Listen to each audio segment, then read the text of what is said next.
In today's video, we are going to see about the Securities Exchange Board of India, shortly named as SEBI. So, the SEBI was established in 1988.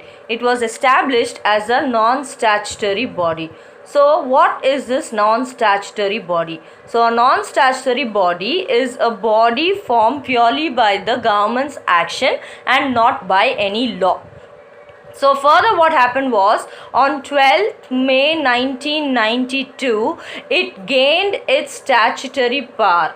So that means they have approved it by passing a law. So it became a statutory body by passing a law. So the law was called as SEBI Act of 1992.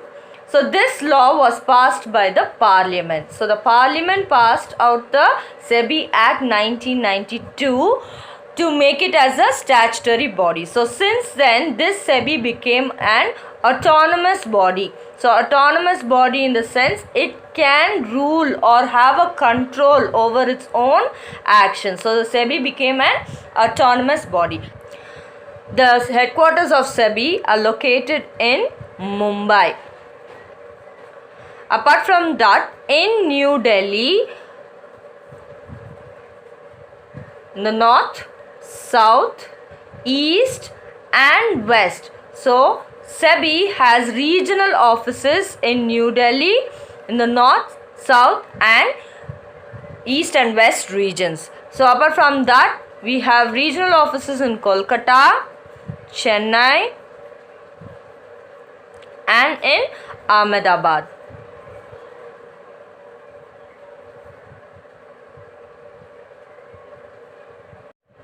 Next, we are going to see about the objectives of SEBI. The first point is regulation of stock exchange. So, regulation in the sense it is going to control the functions of stock exchange.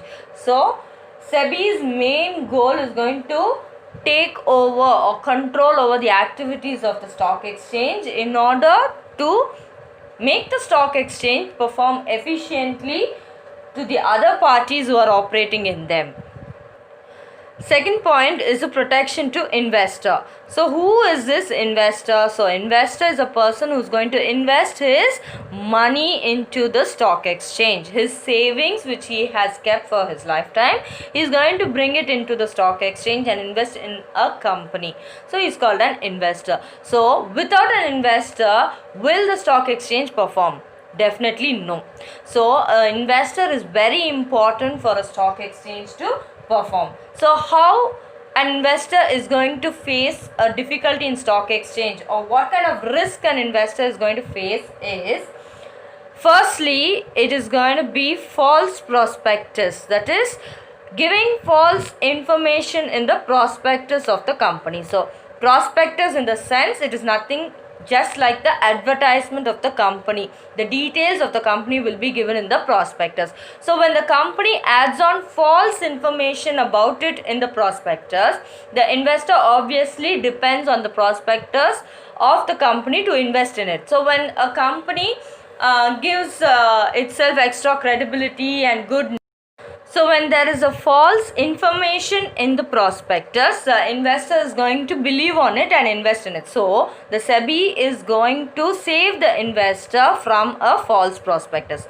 Secondly, the problem relates to delivery and payment. So when an investor invests in any shares or bonds, he is going to get the delivery of the shares or bonds which may be delayed by the company.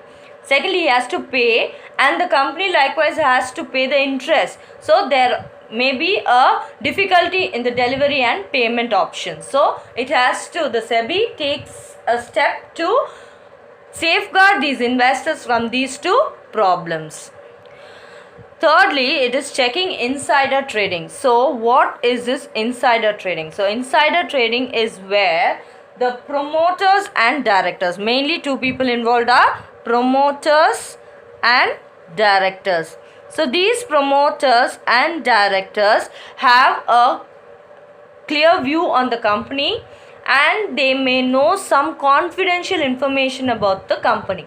So using this confidential information, the promoter and the directors buy and sell securities within themselves. So this affects the investor's option, that is the general investor's option. So SEBI takes many steps to check insider trading within the stock exchange. Fourth point, control over brokers. So a broker is a very important person performing in a stock exchange, in the floor of a stock exchange. So if we have to trade, that is if we have an idea of buying and selling in a stock exchange, we have to go through a middleman like a broker or a commission agent.